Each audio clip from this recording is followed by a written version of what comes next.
These unconventional times require unconventional conversations. Listen in as your host, Richard Gordon, engages in one-on-one conversations with numerous leaders, elected officials, politicians, and others to learn what's happening in your state, on the Hill, and across America. Now, here's the host of Unconventional Times, Richard Gordon. Hello, and welcome to Unconventional Times. I'm your host, Richard Gordon. Thank you for joining us today. It's good to have you with us. You know, these last few weeks have seen a lot of change around the world. We lost a really great man with the passing of Pope Francis, but then we saw the elevation of someone new, someone that most of us didn't know, Robert Francis Prevost, to serve as Leo XIV, the next pope. The first American pope, which has created a whole bunch of excitement all around the United States. In another world, here in the United States, the war on trade and tariffs continues. But today we had major news that the United States has reached an agreement with China, at least a preliminary agreement. We'll see where it goes. But these are two big issues that are facing us as we meet today. And who better to talk to us about these issues and many more than my good friend Joe Donnelly. Joe Donnelly was the congressman from the 2nd District of Indiana for 3 terms, right? I think I got that right. For 3 terms, a United States Senator and the United States Ambassador to the Holy See.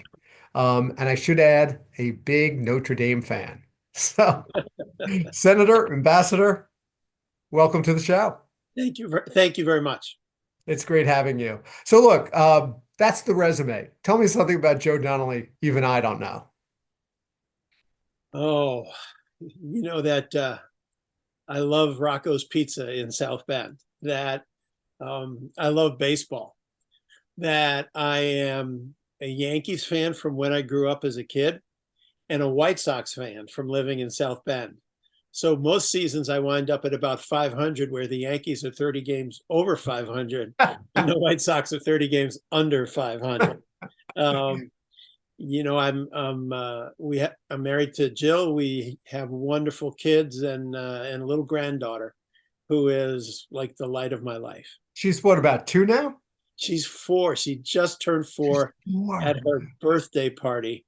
And yesterday, she and her mom, my daughter, they went, you know, I was working like out in the yard, and they went, and my granddaughter came up and said, "I got you a chocolate chip cookie." I said, "That is so kind of you. I'm so grateful." And she looked at me and said, "Can I eat half of it?"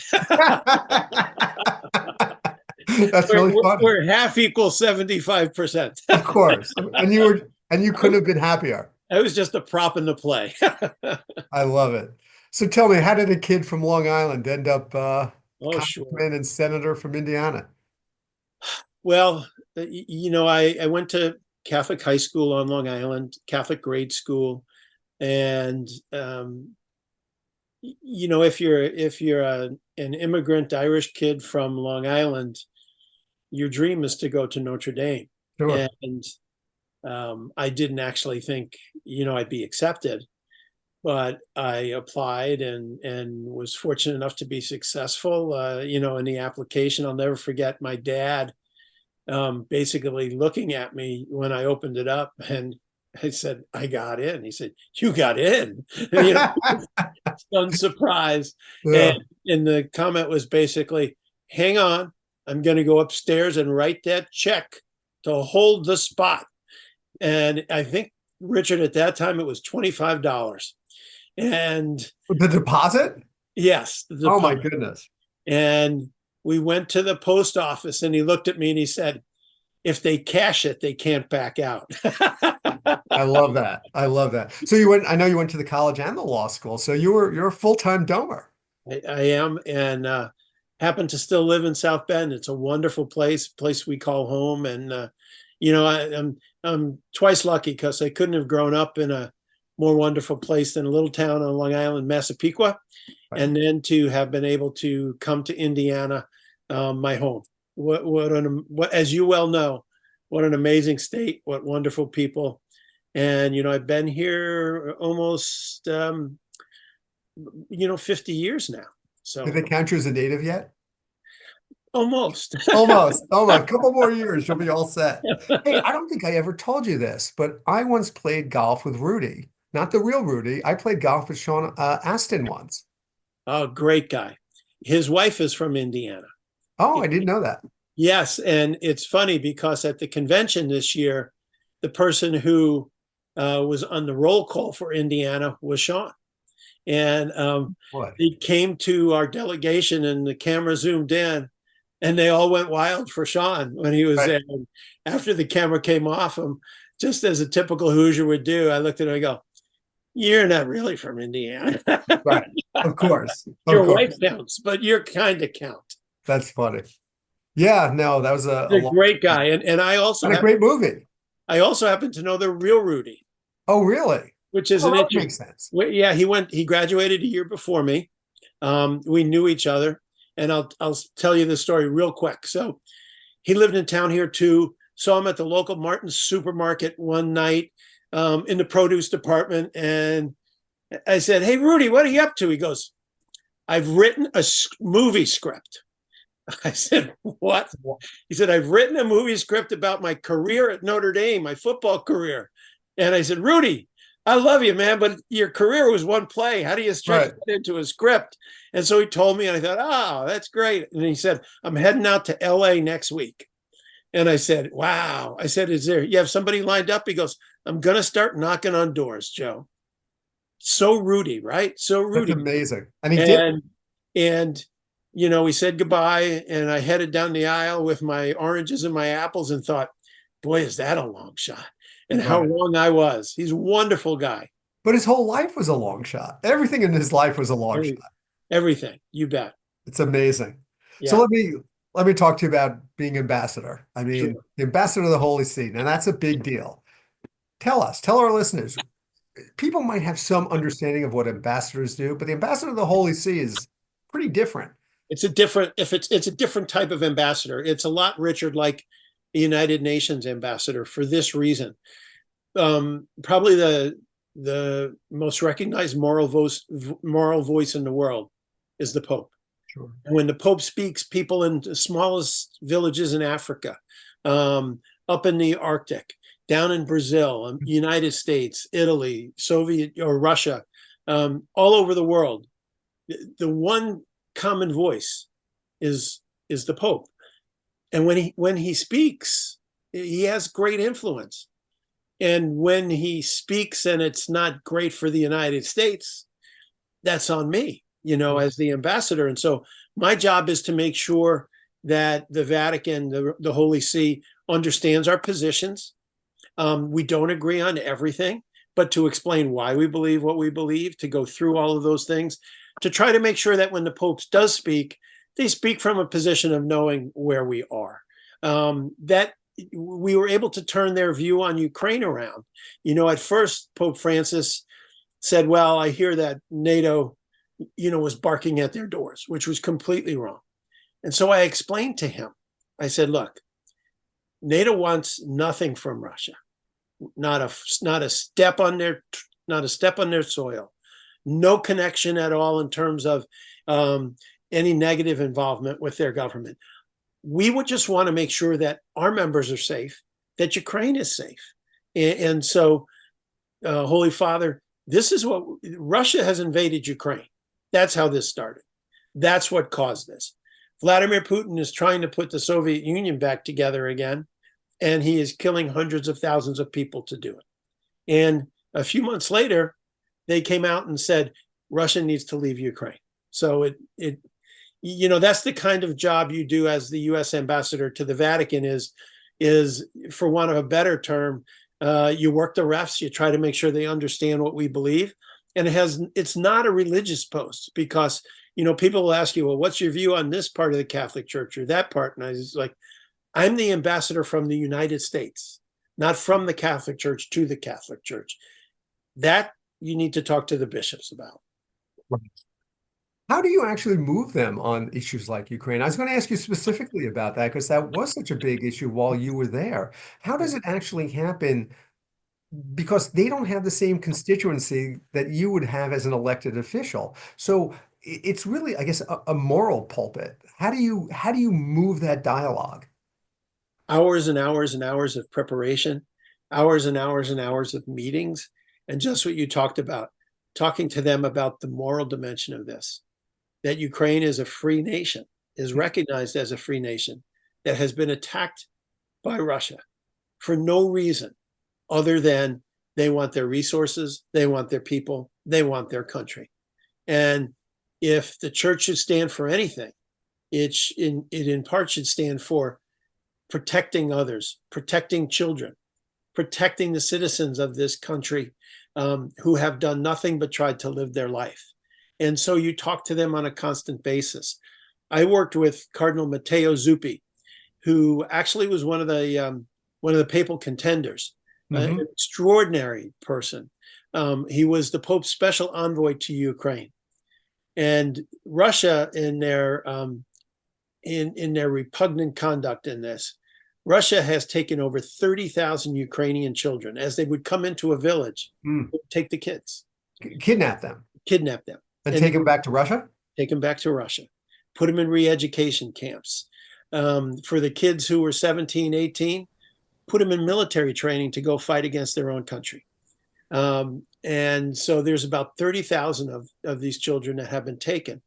And Cardinal Zuppi's mission was to try to get them back to Ukraine. And I coordinated with him on an almost daily basis. Wow. He and I went to see President Biden in the Oval Office. I then took him to meet House members and to meet Senate members to explain what's going on. And so what we want to do is be able to provide the full resources of the United States to help the Vatican, to help the Catholic Church as they try in their moral way to make a difference. When they look at these type of issues, is any part of the calculus, the Catholic population of these countries, Poland has a large Catholic population. I think Ukraine does as well. Does that enter into this decision making, or is it truly on a larger level, a moral level? Well, they're not unaware, but that's not how the decision is made. For instance, Pope Francis was incredibly involved in trying to end the attacks that took place against Israel by the terrorists of Hamas, and then to protect the innocent Palestinian civilians in Gaza, to help protect and keep them safe. Think of this, Richard. He called, and to your point, this is a very, very, very, very small Catholic population in both Israel and in Gaza and in the West Bank. Yeah, sure. There's one church, Holy Family Church in Gaza, and Pope Francis called them every single night at 7 p.m. to make sure they were okay, to see if they needed anything. Does anybody need any prayers? Do you have enough food? Do you have enough water? And did everything he could to try to bring a peaceful solution to end the military efforts here, and to try to bring peace to such a troubled region. He also had a meeting for all of the hostage families, and for as well Palestinian families who had lost members in the attacks. And so there was an incredible desire to achieve peace here. And the reason why is, Pope Francis, Pope Leo's view, the church's view is everyone is God's children. Everyone is a child of God. And when anyone is struggling, that's a terrible outcome. It's interesting. You think you know what the Pope does, but you really don't. I mean, it's so much broader and deeper. And I want to chat with you about that in a second. But let's start with Pope Francis. I mean, you've gotten to know him, you worked with him, you gave your credentials to him. You got to know him a little bit. Tell me what he was really like. He was incredible. Richard, how some people have like that factor that they walk in a room and it's like the lights go on. I mean, he would walk in a room and it wasn't just because he was Pope, it was because he was Francis. The lights in effect would go on and everybody would go, oh, he's here. And he had an innate ability to find the person in the room who was struggling or who was having problems, who he could see the shoulders were slumped a little bit. And that's who he went to and spent time with, put his arm around. And he loved children beyond words. I'll tell you a great story. So after the Easter service, I think it was in 2024, we were leaving and went through a back courtyard, and we're walking across this courtyard. There's basically nobody in it, my wife and I. And these doors on the other side of the courtyard pop open, and it was the Pope in his wheelchair being pushed by Monsignor Sapienza, who is his aide. And he sees me, he gets this big smile, and he gives me a wave, come on over. And there was a group of kids off to the side. They were the only other ones in there, like about 10, 15 kids. And they see him and they see him wave to me. And as kids do, they said, he's waving to me. Of course. Of course. And the 15 of them just like sprint over and surround him. And he just beamed. But he also looked at me and laughed and gave me one of those shoulder shrugs like, oh, well. He just always seemed like such a happy person. Even when he was so ill, he just always was smiling. He just seemed very happy. Is that the person you knew? It is. Because what he tried to do was make it so, when we passed the Affordable Health Care Act, one thing I said was, look, I want to try to make it so that child in the yellow house who lives with a single mom who doesn't have the much resources can get the same decent health care as the child in the greenhouse who has parents with 2 wonderful jobs and all of those things. Well, that was Pope Francis' mission in life too, was to make sure that child in the poorest village somewhere in South America could have the same hopes and dreams that a child who lives in Beverly Hills, California could.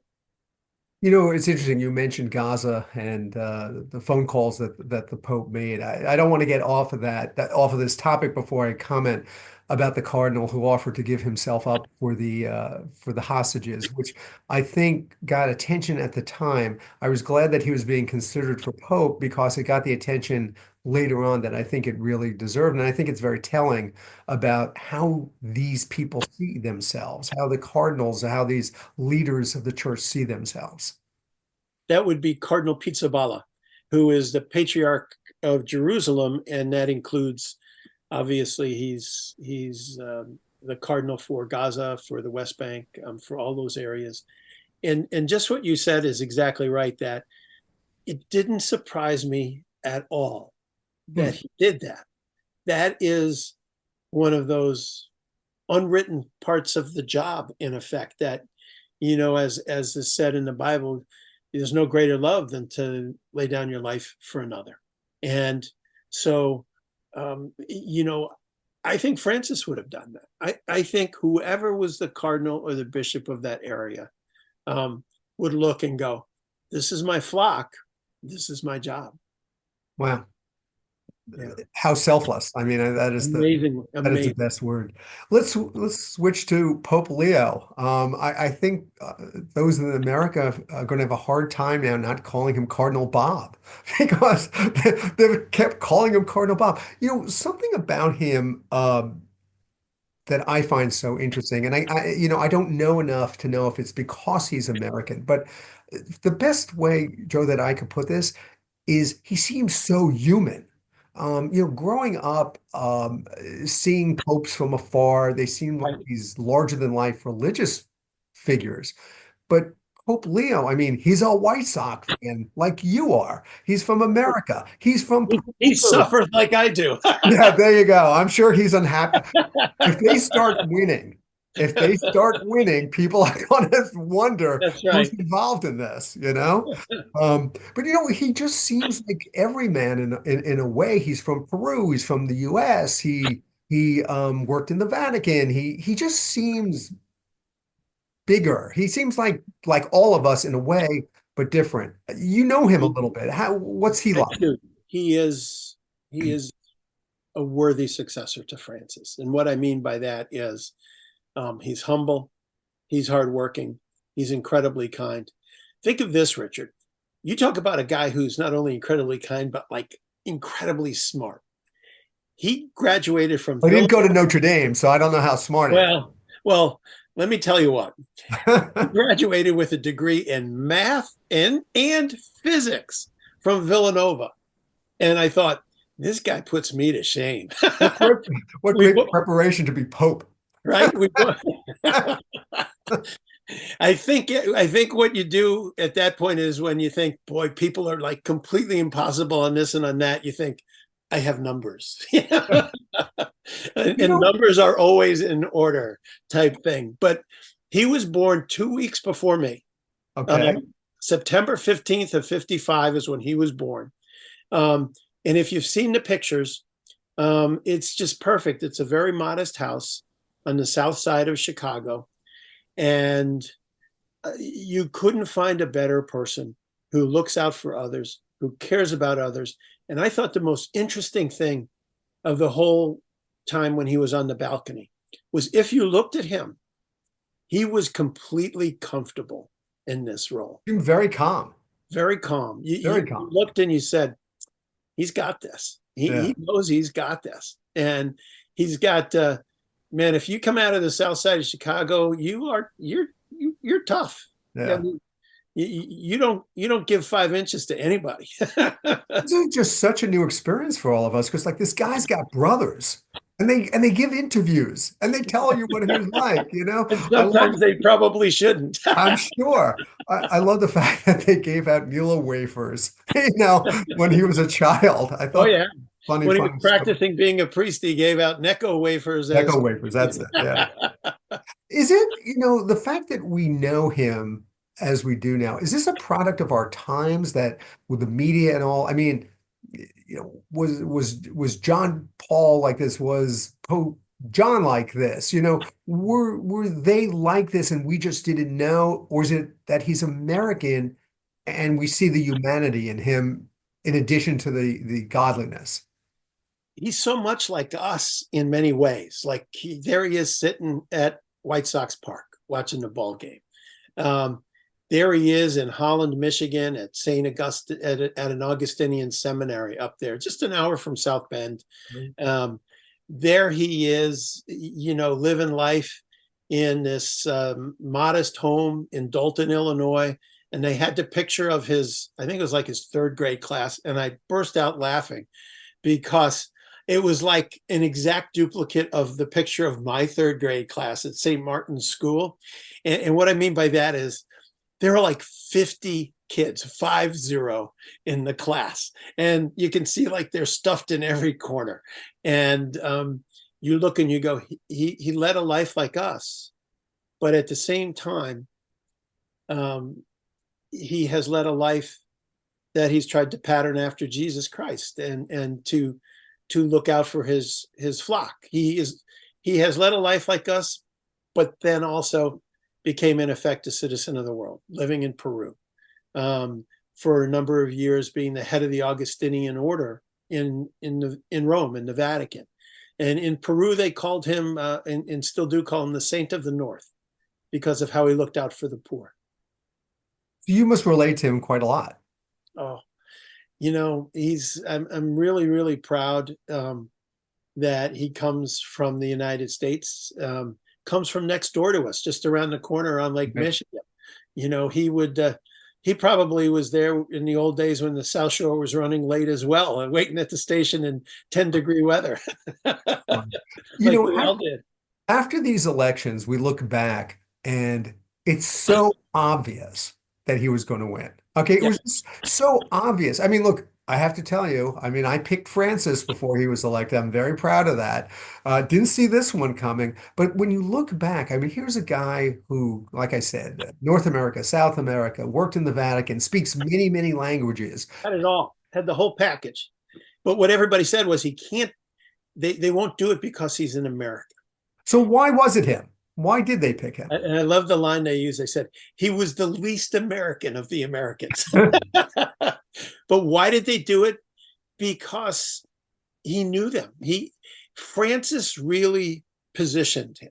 And what I mean by that, and no disrespect at all, Francis put him as the head of the dicastery of bishops. Mm-hmm. So in that job, he's taking the bishop nominations to Francis. And in order to get the bishop nominations, he had to talk to cardinals all around the world. So they knew him. In a conclave where they didn't know a lot of people, they knew Bob.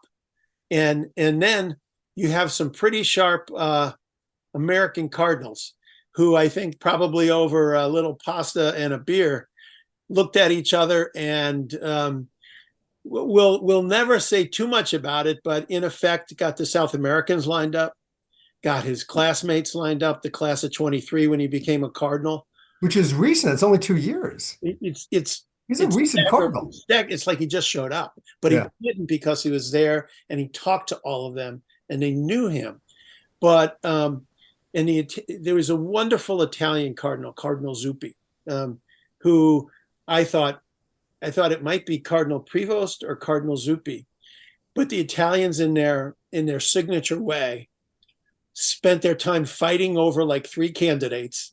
And as you know, in politics, the best way to run is with 0 opponents. Right. The second best way is to run with 3 opponents. Right. So they spent all their time fighting with each other, and the Americans lined up everybody. And the first vote, like the next day, it was like a tsunami. Off they go. You know, it's interesting because Pope Francis had appointed so many cardinals, but they don't know each other at all. As you were saying, there has to be a huge advantage to someone who is in Rome because you get to meet everybody. That's exactly right. And put it advantage times 2 if you're not only in Rome, but you're the guy who calls all the cardinals saying, who would you like to be bishop? Right. You know, it's like being a politician, how many favors you could do for people. Right. The old stories of like in Chicago with Mayor Daley, it was like, well, Cousin Billy, we'll take care of Cousin Billy. And it's like, well, we're loyal forever. Of course. Yeah. So tell me, is the conclave like the movie? Up until the last 10 minutes, it's pretty close. Well, that was a surprise ending. This was a surprise ending. It was like there was one movie and then the ending. Exactly. But the process seemed that they got it right. I heard the Pope watched the movie in these last couple of weeks. Probably did. Yeah. I mean, he's the man of the world. Let me tell you, a good friend of mine who is the number 2 at one of the Vatican embassies. They call it nuncios. He told me, he said, when I was heading over to my country, the Pope told me, he said, I met with the Pope and the Pope said 2 things. Pray to the Blessed Mother every night. She will always be there for you. Second, listen to the tango. It will lift your spirits. An Argentinian to the end. To the end, to the very end. That's funny. So, the role of Pope in the world seems to have changed. I mean, a lot of us see him just as a religious figure, but over time, it seems to become much more of a spokesperson. Talk about the popes, not just Francis, not just Leo, but the future. I mean, what is the influence of Pope? What is the role that the Pope serves that's bigger than religious as a world leader? I think John Paul II started to change that. That before that, so many of the popes were insular. Their worldview of their job was, I serve the Catholic community around the world. John Paul II started to change that because he took on tyranny wherever he found it. No fear, no favor, was not afraid to criticize the United States. Basically, he was the leader of he was the spiritual father of the end of the wall in Berlin, of the end of communism in Poland. He was the one who caused that to happen, and that incredible moral voice. It's the old, you have to make sure you're keeping your own moral voice before you try to tell others what to do. And John Paul started to change that. Benedict was more quiet, but Francis kind of followed in the John Paul mold in a different way, but where John Paul may have been more conservative, Francis more liberal, but the same kind of thing of looking out for those who may have the least among us.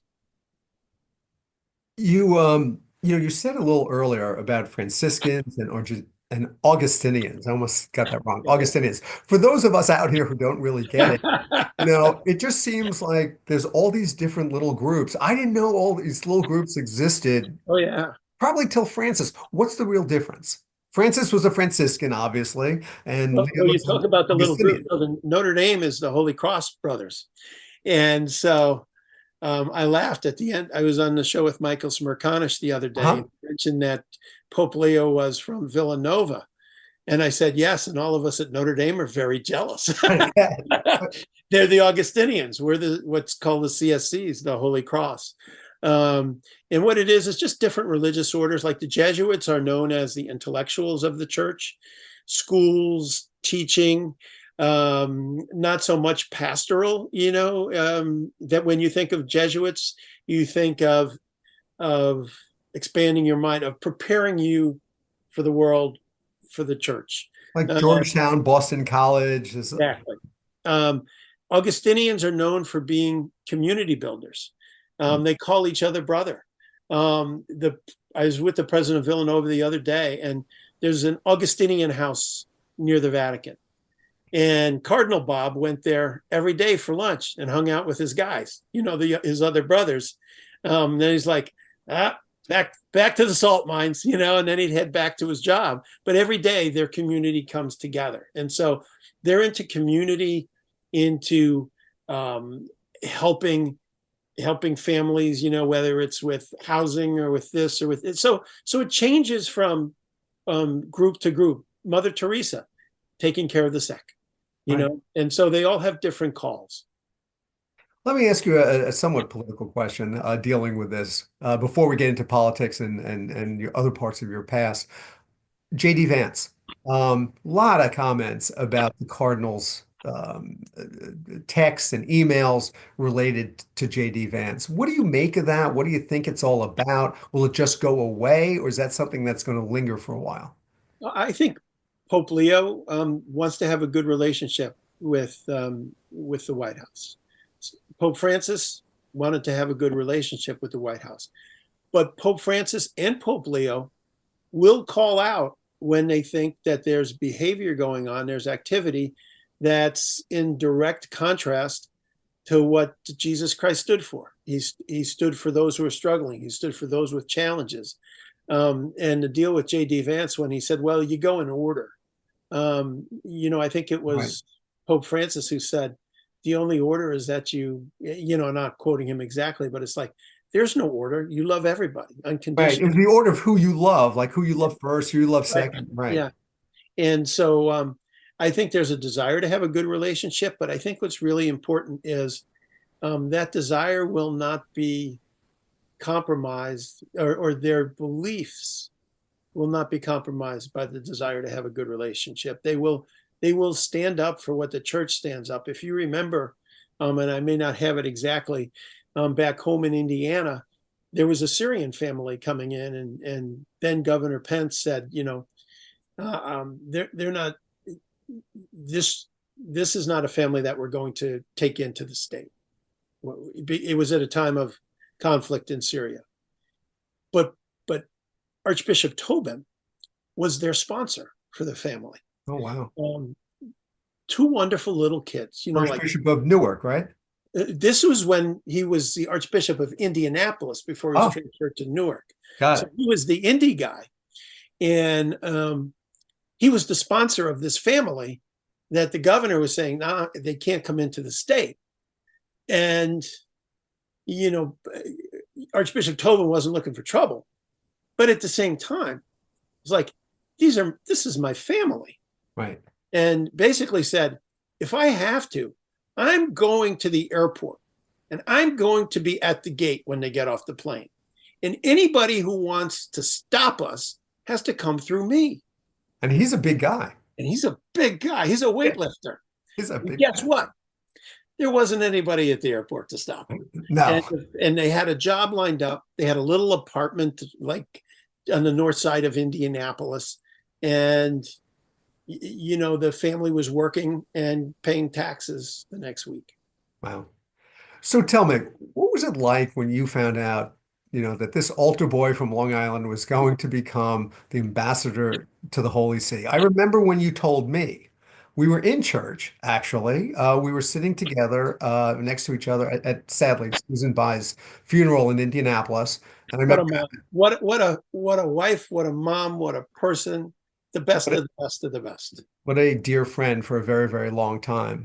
And her greatest credit is Evan and the boys. Yeah. I'm not going to put Evan in that category, but I'm going with the boys. I was trying to stay on his good side. That's all. Yeah, I got it. I think she tried to keep Evan in line, but the boys by far are they were her heart. they Right? are, and they're both wonderful and amazing kids. Amazing guys. But I remember I was sitting next to you, and after the service, which you were, I must say, extraordinarily kind to me. As you know, Susan and I go way back, and Right. it was very difficult. But I remember when the service was over, you turned to me and said, "Okay, this isn't official, and I can't really talk about it, but," and I remember how I felt and how excited I was. What was it like when you got that phone call? Well, it was funny because this is a true story. I was visiting my sister, and she wanted to eat out, or she wanted to get takeout. I'm just like, ugh. So I'm suggesting like chicken and steak and this and that, and she's like, I want Mexican food. I was going to say, let's bring in Mexican. Yeah. There's going to be a thread to this, I promise. So I said, okay. So I call up the Mexican restaurant and she goes, I want to listen because I want to make sure you don't screw up the order. I said, okay. So she's sitting right next to me, and it was like a burrito with no jalapenos, but extra sour cream. I remember. And then the phone goes beep, beep, beep, beep. And I look, and it's like one. You know how the phone is. It's Wow. like, I'm like, this could be either really good or really bad, right?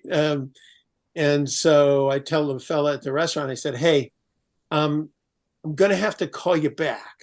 And he was not thrilled, right? Because he's hold the burrito, though. Yeah, right. And it was President Biden's assistant who said the president would like to talk to you. And my sister hears that, and she's like, ah. And I go, Mr. President, how are you? And she's like, and he's kind enough. Hey, this is a really important post, and you're the perfect fit for this job. Would you do it? And I said, you're my friend, and the answer is yes. And you're the president, and my answer is yes. So, I love it. Yeah. That's great. Well, let's turn from the godly to the everyday political world. Present day world. The present day world. You were in elective office for quite some time. And I think I'm going to say a really dirty word about you. You were a moderate, Some people might have called you sort of a conservative Democrat. I mean, you were the second most conservative in the Senate when you were there, next to Joe Manchin. But you also were really bipartisan. I mean, I looked up some of your support numbers, how you supported different presidents. You voted with Trump very frequently. 55%, one had it, 65% another had it. Is there room in the United States Senate for Joe Donnelly today? Boy, I hope so, because that's how you get things done. When you look at how do we move the ball forward, look, we've got terrible challenges in this country. Financially, we're a mess. We have 35 trillion plus in debt.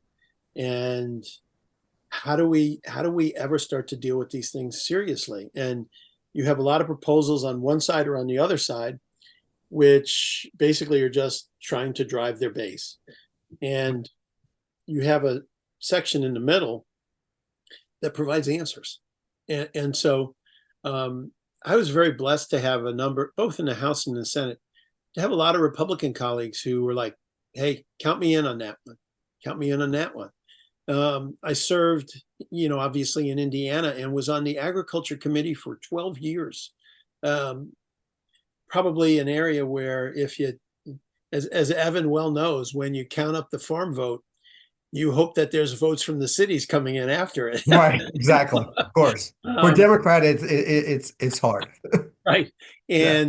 And, they were all my friends, because the answer was, how do we work together to help you, while at the same time making it good for Indiana and the United States?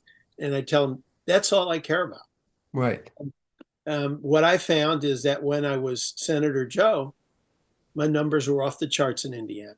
Right. When there was an effort to try to paint me as the Democrat senator, that's when it became a struggle. And so it's very clear that people just want you to work to make the country better, their lives better, not worry about the nonsense, and get the job done. But what I've noticed over many years is that the system, the way it's set up, the caucus system, you're pushed to vote with the caucus. You're pushed, the Democratic Senate has to vote as a block. Essentially, my dad used to say to me, how unrealistic is it that every senator of one party thinks the exact same way? That's impossible. But they're pushing you in a way that doesn't help you get reelected, even because they're pushing you, in your case, to the left. For Republicans, they're pushing them to the right, but the population's in the middle.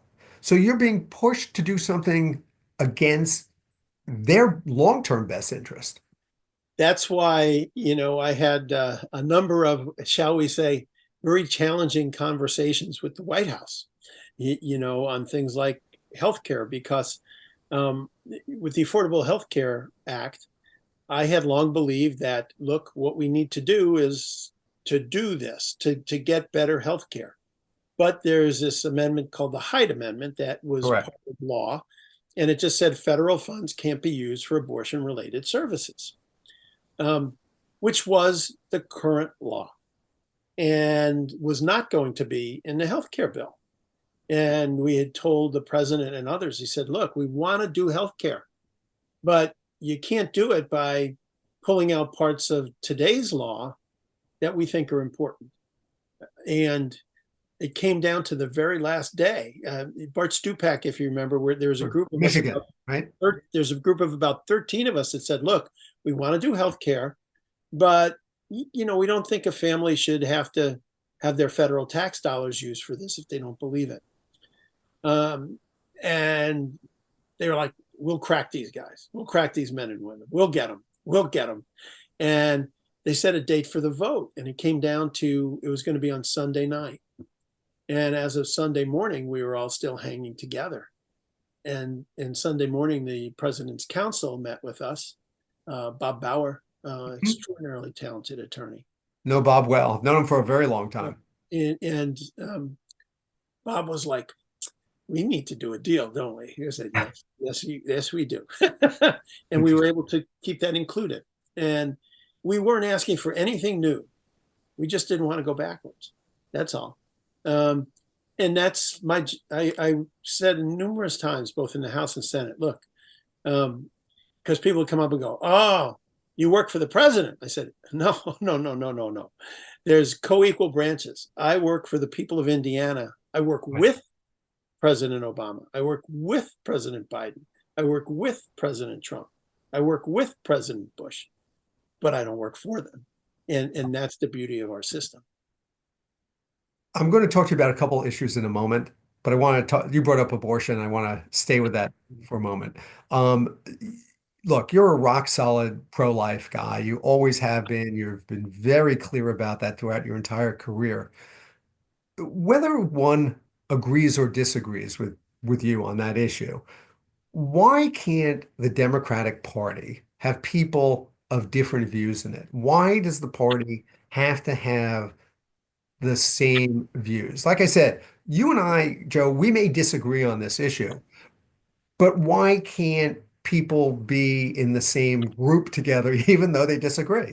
And there's so many parts of this that we can agree on, like the best healthcare in the world, that um, we knock ourselves out to try and make sure that that expectant mother has the chance for good housing, has the potential for a job, the potential for good education, that they have a place to live after that child is born.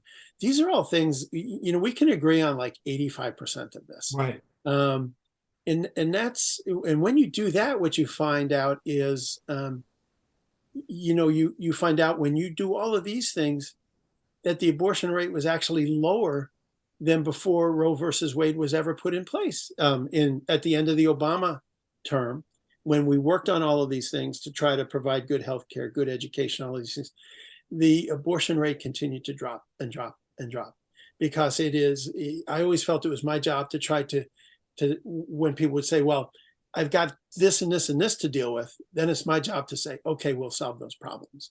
But as a party, the Democrats are really missing the boat because, the inability to say, look, we're a big tent. That's what's cost us a lot of these. That kind of view has cost us a lot of these seats in the swing districts. And if you remember 2007, when we had 5 Democrat Congress members and 4 Republican Congress members in Indiana, Right. it's 7-2 now. Right. When we have a big tent, we win more seats. When we're willing to bring everybody in on all kinds of different issues, not just that, but on other areas as well, we tend to succeed better. Could someone like Joe Donnelly win the second district today? Well, they actually redistricted it twice. Right. I remember when you ran for Senate, they kind of cut a lot of good places out of it for you. Yeah, so we have a county, LaPorte County, in the area, Michigan City, not far from Chicago. Sure. Very, very democratic. It was always a good place to be able to have a lot of votes come out to counter other areas. And, as you do the math in your head, it was a very important part. All gone. More farm country, which I love the farmers. Like I joked with Kosciuszko County once, I said, I think I did more for you than anybody else these last 2 years. And that's why my that's why my vote total in your county went from 25 to 27. Right. But I think if it was the old second district, yeah, I think I could win. This new one, it's the saying that they have, that the voters don't get to pick their member of Congress. The party gets to pick who they want. Yeah. And it's a real gerrymandering has become such a massive problem, and how they carve up the states and whatnot. I spoke at a meeting in Muncie one time, and it was a business group. It was a very Republican business group, and somebody said, "What would you do if you could change like 1 or 2 things?" I said, "I would eliminate gerrymandering. I would let an independent commission of the state do it." I said, and the other thing is, I'd give each candidate, a couple $1 million, no fundraising. If you want to spend it all, like on radio commercials at 3 a.m. in the morning, that's on you. It's a bad idea, but that's on you. Right. And the place went crazy cheering. They agree. Yeah. They're all in too. That's not a Republican issue or a Democrat issue. That's a common sense issue. Our system is broken with the way fundraising is, and our system is broken with the gerrymandering. If we could change those 2 things, we could have a much better government. Yeah. And get rid of Citizens United. It's the money thing, as you're saying. I must admit, I've done a 180 on this. I know you'll understand this from where I used to sit. I used to think it was very important that the governor gets to draw the lines. I now believe very strongly that an independent commission. I'm proud to say I never agreed with you on that. Well, I've grown and matured now. I'm better now. Well, you were the governor's counsel, so I'm a lot smarter man than I used to be. Hey, there's a lot of things I've gotten wrong over the years too. So. Yeah, well, of all the things, can I talk about immigration for a moment? Sure.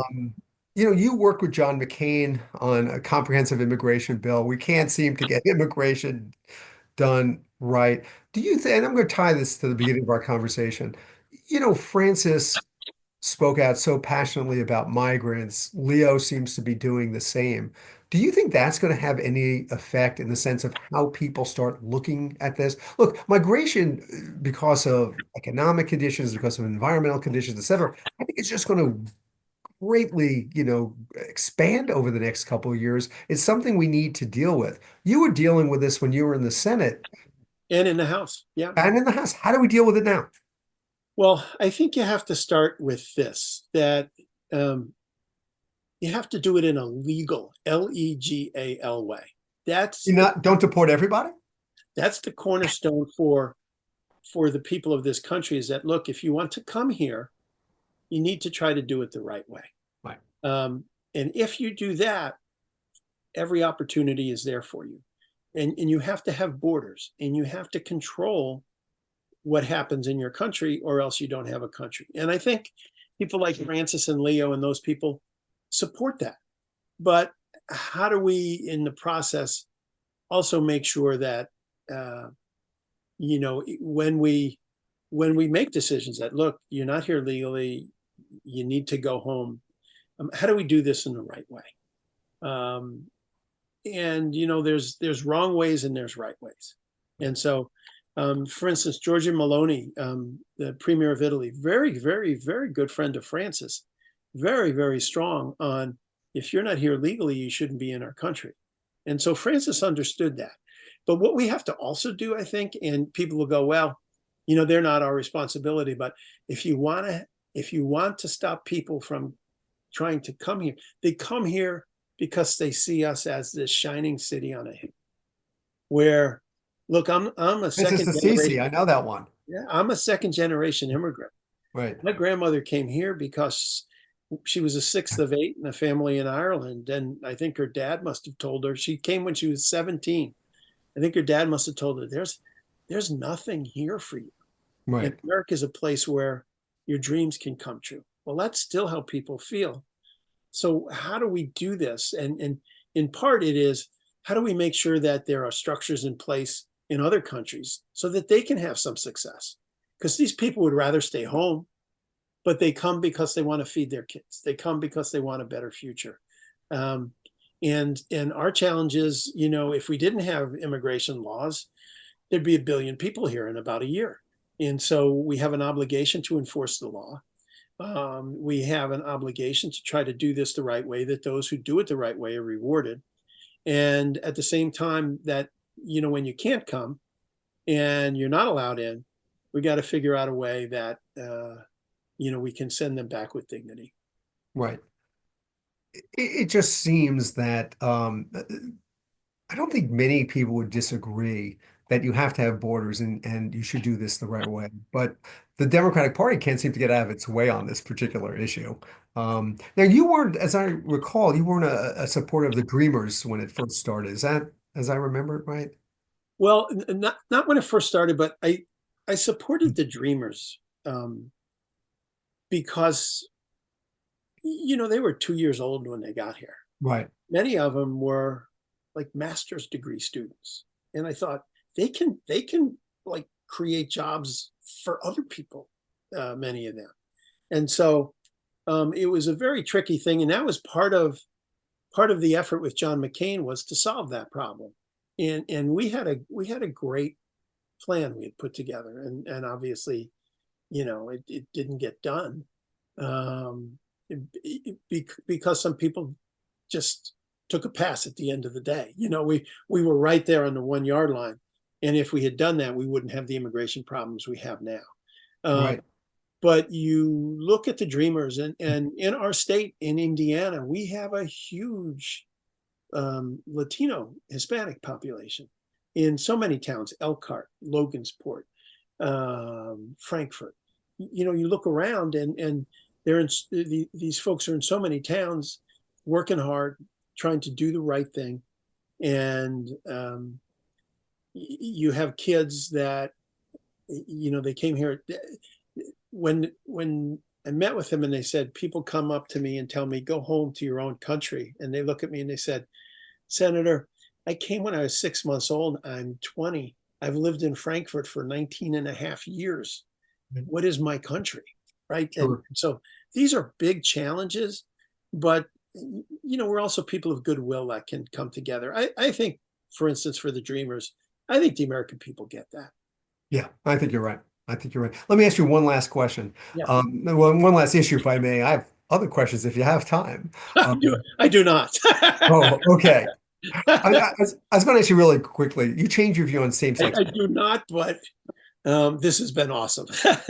Well, thank you. I'll be very quick then. No, we can roll along for a little bit. Sure. Okay. Same-sex marriage. You Yes. change your view on this. I'm curious why. I know when you ran in 2012, you were opposed. By 2013, you had come to a different conclusion. I'm just interested in knowing why. Because you know what? If people want to have happiness with each other and be married to each other, God bless them. Folks would come up to me and go, "You're a Catholic. How can you do this?" And I'd say, "Look, I'm not doing this as a Catholic. I'm doing this as the senator from the state of Indiana. And in our state, by the way, Catholicism is not like the highest number. It's 10%, I think. In fact, Joe Kernan was appointed governor. I think I was the first Catholic ever elected statewide in our state. That is hard to believe. I know. I broke the barrier. Then there were many afterwards. But glass ceiling. But I just thought it was the right thing to do. And that when I talked to folks about it, I said, look, the church can still believe whatever it wants to believe. And you can belong to the church and have that as your view. But this is not the church. This is the United States government. This is the state of Indiana. These are our citizens. And if there's two people of the Jewish faith who love each other from Indianapolis, how is it my business to get in the middle of that, right? And so I decided it's time, and it was absolutely the right thing to do, and I would do it again tomorrow in a heartbeat.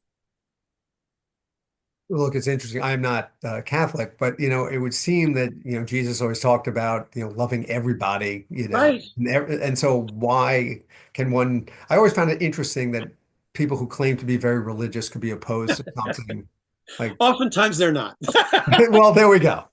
Oftentimes they may be very religious. I don't know about being very whatever. Devout. Very quickly. And I make no claims on any. I am just a poor, struggling person who goes to church and hopes that someday the good Lord will overlook all my failures. So, of course. Talk to me quickly about the Trump presidency. I mean, the whole tariff. You're from Indiana. It seems to me, and you talked about agriculture a lot. It seems to me that what the tariffs have done in a large way is shifted markets that farmers in Indiana had with China, selling corn, let's say, and other products to China, to countries at a tough time in the Farm Belt. Yeah, and it's shifted them to countries like Brazil, who are picking up, the slack. So who's losing in this? Now, today we hear that they're going to change the tariffs again, but it's still higher. So aren't we helping countries like Brazil in dealing with China as opposed to our own farmers? I mean, I understand President Trump's instincts because I was involved with trying to save the carrier jobs in Indianapolis. Right. We had a wonderful carrier furnace plant there, carrier air conditions, carrier furnaces. And, the plant went to Mexico for no real reason. And so how do we stand up for our workers so that we have good jobs here in our country as well? And I understand that. And what you talked about, that there's a middle ground. I think that's where this will eventually wind up, is my guess, because what President Trump found out, I mean, in his heart, he loves tariffs, because I was with him in 2008, I think it was, at Trump Tower with a group of Congress members. And it was a wild meeting. But one of the things he kept talking about was, he said tariffs were basically the answer to everything. And I'm thinking, that was 17 years ago. This guy's a true believer. But what he found out is he almost tanked the American economy by pushing so hard on it. And I think some folks probably sat him down and said, look, we're about this far from like tanking. And then all of a sudden the script went like that. And now we're on the other side of the script. And so I'm not sure where this is all going to wind up, but I think that we may wind up, it's like a baseball game where the first 3 innings, the other team scored 17 runs, then you scored 17 runs, and you're back at the end and it's like tie score. Right. We might be wind up right back where we started. But he'll claim victory. He doesn't need to have victory to claim victory. That's true. Congress seems to be walking away from a lot of its duties, a lot of its oversight, very different than when you were there. This whole thing, for example, this airplane gift that Qatar is giving to the United States. Whose role is it to say you can't do that stuff? Because there is first is the president's role. Second is Congress' role. Because you know what? I have to tell you, I've been on Air Force One. Yeah. I'll fly in that plane any day. Of course. That is like the top of the line of the top of the line. And so we don't need a plane from Qatar. We have a process, and the process should be followed. And what we have to do in the House and in the Senate for all the members, and it was the other way sometimes when Obama was in office and Biden. Look, you're a co-equal branch. There's the executive, the judicial, the legislative. The executive isn't above you. You're co-equal, and you have jobs to do. You have the budget to do. You have the taxing and all of these things. The president can suggest a lot of things, but it has to pass through Congress. And the fact that the president wants it doesn't mean the president gets it. And that's why we have checks and balances. As I mentioned before, and I love President Obama, but there were some conversations that were, when I got off the phone, I was like, I need a beer. Because I did my job of being a co-equal branch. But who does it if no one does it? That's my point. He cuts out agencies that Congress has created. He cuts out different things. He does tariffs on his own. He gets an airplane, which we know is illegal, but there's no one to stand up. I guess it goes to that old thing. If no one says something. Hopefully some point somebody will, and not to, I want President Trump to be successful, but I want him to be successful with a co-equal branch of government. Right. I'm going to ask you one last question that I ask every elected official. Okay? I've done this for 30 years. I don't use hair dye. It's amazing. Look how great your hair looks. I got to find your barber. I do ask every politician this question because I find it fascinating. I've been doing this long before the podcast. And you actually have some experience in this category. What's wrong with losing? What's so bad about losing? Now, you lost for AG in 88. You lost for state senate in 90. You lost for Congress in 2004. I'm curious why. You're making me sound like the White Sox here. You're not, because you won big. But here's my point. Joe Donnelly has an idea and he says it. Richard Gordon has an idea and he says it. We go to the people and they say, Donnelly's a genius. Let's go with his idea. So I lose. Why is that so bad? It's not. If you lose because you did what you thought was right, that's like the definition of doing the right thing, and that's when I look at Congress where I wish we had the backbone to be co-equal. So much of this is because, various members have been threatened on their votes, told, look, if you vote this way, we will find a primary opponent for you. We will fund that opponent and you're going to lose. And my response would be, well, you know what? I'll find another job. Right. And that's America. America wasn't a guarantee that you get to keep this job if you just do what somebody else wants you to do. America is stand up for what you believe and do what you believe. And, if at the end of the day, you wind up not having success, you can look in the mirror. And that's what you always want to be able to do, is look in the mirror and say, I did the right thing. And it's really nice to do that and then win. And that makes it even better, right? Yes, it does. You have been enormously generous with your time. I greatly appreciate it. You are So, my dear, dear friend. I'm well, very, thank very you. lucky to count you as my friend. That goes both ways. So, Senator, Congressman, Ambassador Joe Donnelly, thank you for being on the show. And remember, stay unconventional. I will. Let me just conclude by saying a couple words, if I may. The world lost a really humble and deeply caring man in Pope Francis. But at the same time, they gained a real leader who expresses empathy for all in Pope Leo. You don't have to be Catholic to wish him well or want what's best for the world. And we live in a time where we seem to be rudderless and without direction. And perhaps maybe that's the point. And maybe that's the point of Pope Leo, that he can help us fill this void and be a voice of moral authority.